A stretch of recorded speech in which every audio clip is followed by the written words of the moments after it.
आज हम BA fourth semester economics की यूनिट 4 के 30 ऐसे इंपॉर्टेंट MCQs करने वाले हैं जो कि पेपर में हर साल रिपीट होते हैं। तो एक भी MCQs मिस मत करना, वीडियो का एंड तक जरूर देखना। तो चैनल पर नया, चैनल को सब्सक्राइब कर लीजिए। PDF के लिए आप हमें टेलीग्राम पर मैसेज कर सकते हैं। तो चलिए बिना देरी किए शुरू करते हैं यूनिट 4 के 30 ऐसे इंपॉर्टेंट MCQs जो कि पेपर में हर साल रिपीट हुए हैं। पहला क्वेश्चन है हमारा वेरी इंपॉर्टेंट और सिंपल क्वेश्चन। किसके अनुसार केंद्रीय बैंक वह है जो देश में साख मुद्रा पर नियंत्रण रखता है? तो इसका हमारा सही आंसर है 100 के अनुसार। 100 ने कहा था केंद्रीय बैंक वह कहलाती है जो देश में साख मुद्रा पर नियंत्रण रखता है। क्वेश्चन नंबर दूसरा दिया हुआ है, भारत के केंद्रीय बैंक का नाम क्या है? तो इसका सही आंसर आप लोग हमें कमेंट में जरूर बताएं, ये सबको मालूम भी होगा। क्वेश्चन नंबर तीसरा दिया हुआ है, रिजर्व बैंक ने भारत में कब से कार्य करना प्रारंभ किया था? तो इसका सही आंसर हो जाएगा 1 अप्रैल 1935 से। RBI अधिनियम 1934 के तहत 1 अप्रैल 1935 को रिजर्व बैंक ने अपना कार्य शुरू किया था। क्वेश्चन नंबर चौथा दिया हुआ है, केंद्रीय बैंक बैंकों का बैंक है क्योंकि यह अन्य बैंकों के लिए अंतिम ऋणदाता होता है। ये याद रखना, केंद्रीय बैंक बैंकों का बैंक इसलिए कहा जाता है क्योंकि यह अन्य बैंकों के लिए अंतिम ऋणदाता होता है। क्वेश्चन नंबर 5 दिया हुआ है, मौद्रिक नीति को निम्न में से कौन संचालित करता है? तो मौद्रिक नीति को केंद्रीय बैंक अर्थात RBI reserve bank of India Bharat की संचालित करती है। भारत में मुद्रा स्फीति और साख को नियंत्रित करने वाली मौद्रिक नीति का संचालन रिजर्व बैंक ऑफ इंडिया अर्थात RBI करती है। क्वेश्चन नंबर 6 दिया हुआ है, केंद्रीय बैंक बैंकों का बैंक है, यह कथन किसका है? तो ये कथन है हमारा प्रो-हंट्रे का। याद रखना, अर्थशास्त्री RG प्रो-हंट्रे ने केंद्रीय बैंक की व्याख्या करते हुए इसे अंतिम ऋणदाता और बैंकों का बैंक कहा था, प्रो-हंट्रे ने। क्वेश्चन नंबर 7 दिया हुआ है, नोट निर्गमन का एक अधिकार प्राप्त है। तो नोट निर्गमन का एक अधिकार प्राप्त स्टेट बैंक ऑफ इंडिया को है, ये याद रखना। स्टेट बैंक ऑफ इंडिया को नहीं, रिजर्व बैंक ऑफ इंडिया अर्थात केंद्रीय बैंक को प्राप्त है। क्वेश्चन नंबर 8 दिया हुआ है, साख का राशनिंग साख नियंत्रण की कौन सी विधि के अंतर्गत आता है? साख नियंत्रण की गुणात्मक विधि के अंतर्गत आता है। क्वेश्चन नंबर 9 दिया हुआ है, वर्तमान में भारतीय रिजर्व बैंक के गवर्नर कौन है? तो वर्तमान में कौन है? शक्तिकांत दास हैं, जो कि 2024 से 2026 के संदर्भ में हैं, ये याद रखना। शक्तिकांत दास RBI के 25वें गवर्नर के रूप में कार्यरत हैं। तो यही याद रखना, और समय के साथ ये बदलते रहते हैं। यदि आप 2026 में वीडियो देख रहे हैं तो यही है, लेकिन यदि आप अगले साल ये वीडियो देख रहे हैं तो वर्तमान के देखकर जरूर जाना। क्वेश्चन नंबर 10 दिया हुआ है, मौद्रिक नीति का प्रमुख उद्देश्य क्या है? तो मौद्रिक नीति का प्रमुख उद्देश्य विनिमय दरों में स्थिरता, मुद्राओं की तटस्थता, कीमत स्थिरता व आर्थिक विकास, ये तीनों ही मौद्रिक नीति के प्रमुख उद्देश्य हैं। क्वेश्चन नंबर 11 है, निम्न में से कौन सा मौद्रिक नीति का अंग है? तो बैंक दर मौद्रिक नीति का अंग है।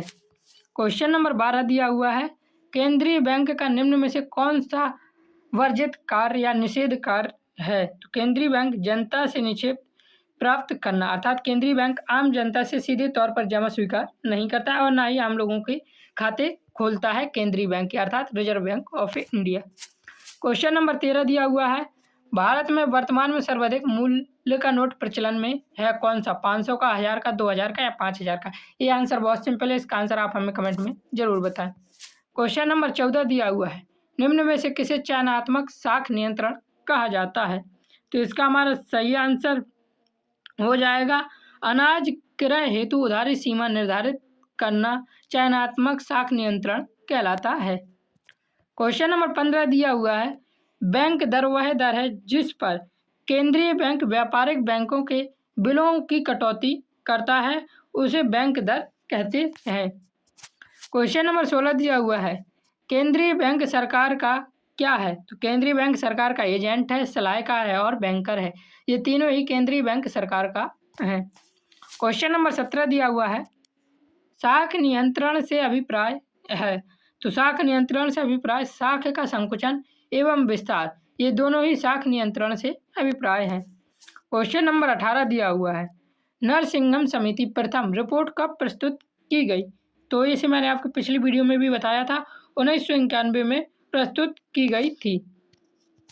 क्वेश्चन नंबर 19 दिया हुआ है, परिमाणात्मक साख नियंत्रण के लिए किसका उपयोग केंद्रीय बैंकों द्वारा किया जाता है? तो इसका हमारा सही आंसर हो जाएगा बैंक दर, खुले बाजार की क्रियाएं और नगद आरक्षण अनुपात, तीनों के लिए परिमाणात्मक साख नियंत्रण के लिए केंद्रीय बैंकों द्वारा किया जाता है।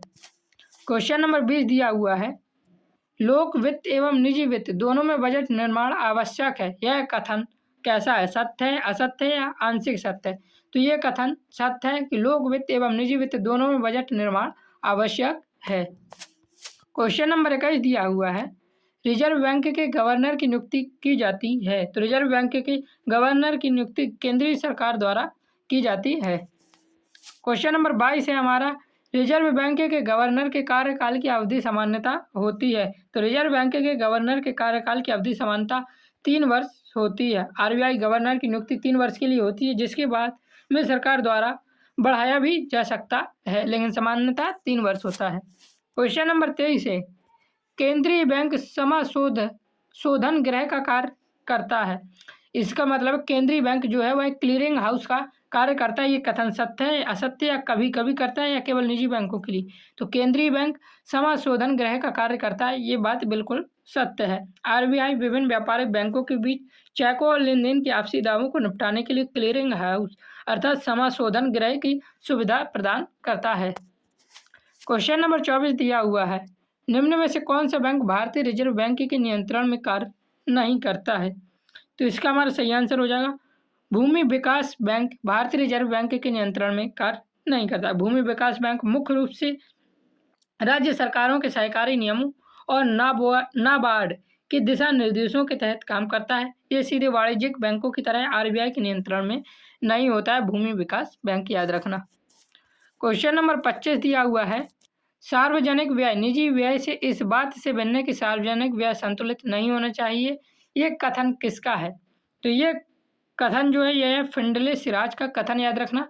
सार्वजनिक व्यय निजी व्यय से इस बात से भिन्न है कि सार्वजनिक व्यय संतुलित नहीं होना चाहिए, फिंडल सिराज ने कहा था। क्वेश्चन नंबर 26 है, मौद्रिक नीति बनाई जाती है किसके द्वारा? तो रिजर्व बैंक ऑफ इंडिया के द्वारा मौद्रिक नीति भारत की बनाई जाती है। तो और रिजर्व बैंक की किस समिति के द्वारा बनाई जाती है? तो याद रखना एमपीसी, जिसे मौद्रिक नीति समिति कहते हैं, उसके द्वारा मौद्रिक नीति बनाई जाती है। क्वेश्चन नंबर 27 है, भारत में साख नियंत्रण की सबसे प्रभावी विधि वर्तमान में है। तो इसका सही आंसर हो जाएगा खुले बाजार की क्रियाएं भारत में साख नियंत्रण की सबसे प्रभावी विधि है। क्वेश्चन नंबर 28 है, रिजर्व बैंक का प्रधान कार्यालय अर्थात हेड ऑफिस कहाँ स्थित है?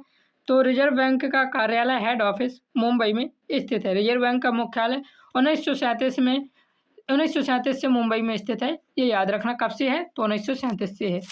क्वेश्चन नंबर 29 है, निम्न में से क्या बैंकिंग व्यवस्था से संबंध नहीं रखता है? तो इसका सही आंसर हो जाएगा राजकोषीय घाटा। राजकोषीय घाटा सरकार की आय और व्यय के अंतर को दर्शाता है, यह आपको पता ही होगा। यह बैंकिंग प्रणाली से संबंध नहीं रखता है, बल्कि सरकारी वित्त का ये राजकोषीय घाटा हिस्सा है। क्वेश्चन नंबर 30 दिया हुआ है, रिजर्व बैंक में नोट निर्गमन की वर्तमान पद्धति है। तो न्यूनतम कोष पद्धति रिजर्व बैंक में नोट निर्गमन की पद्धति है। 1956 में ये लागू हुई थी। 1956 से न्यूनतम कोष प्रणाली लागू है, जिसके तहत 200 करोड़ रुपए और 115 करोड़ का सोना प्लस 85 करोड़ की विदेशी मुद्रा का आरक्षित कोष रखकर आरबीआई आवश्यकता अनुसार नोट छाप सकता है। याद रखना 200 करोड़ रुपए, जिसमें से 115 करोड़ का सोना होना चाहिए और 85 करोड़ की विदेशी मुद्रा होनी चाहिए। इसी को आरक्षित कोष रखकर आरबीआई आवश्यकता अनुसार नोट छाप सकता है। यह भारत में नोट निर्गमन की पद्धति है, याद रखना, न्यूनतम कोष पद्धति। इस प्रकार मैंने आपको यूनिट 4 के भी 30 मोस्ट रिपीटेड एमसीक्यूज करवा दी है। जल्दी मैं आपकी अगली यूनिट भी लाऊंगा और आप इस प्रकार से 8 यूनिट करके पेपर में 100% स्कोर कर पाएंगे। तो जय हिंद, जय भारत, राधे राधे।